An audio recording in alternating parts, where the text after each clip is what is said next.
السلام علیکم معزز اساتذہ اور پیارے بچوں، جماعت دہم کی حیاتیات بایولوجیکل سائنس کلاس میں آپ سب کا خیر مقدم ہے۔ آج جو ہم پڑھنے والے اس کا یونٹ نمبر 9 ہمارا ماحول اور انوائرمنٹ۔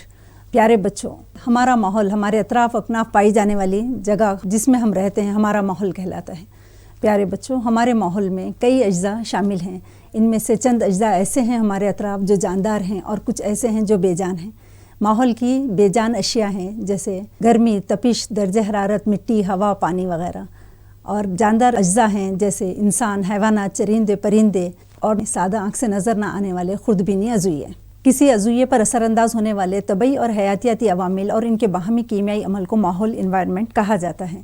طبعی عوامل سے مراد غیر حیاتیاتی عوامل ایبیوٹک فیکٹر ہیں ہمارے ماحول میں، جیسے مٹی، ہوا، پانی، سورج کی روشنی اور تپش وغیرہ۔ حیاتیاتی عوامل سے مراد حیاتیاتی عوامل بایوٹک فیکٹرز ہیں جیسے انسان، چرندے، پرندے، تمام حیوانات بشمول انسان اور خردبینی عضویے۔ جاندار عضویے ماحول میں جس جگہ رہتے ہیں اس کو مسکن ہیبیٹیٹ کہا جاتا ہے۔ جاندار اپنی غذا کے لیے ایک دوسرے پر انحصار کرتے ہیں، لیکن پودے وہ واحد جاندار عضویے ہیں جو غذا کے لیے کسی پر بھی انحصار نہیں کرتے بلکہ اپنی غذا خود تیار کرتے ہیں۔ یہ سورج کی روشنی کو راست جذب کرتے ہیں اور اس شمسی توانائی کو کیمیائی توانائی میں تبدیل کر کے اپنی غذا خود تیار کر لیتے ہیں، لیکن انسان، حیوانات غذا کے لیے پودوں پر راست یا بالراست انحصار کرتے ہیں۔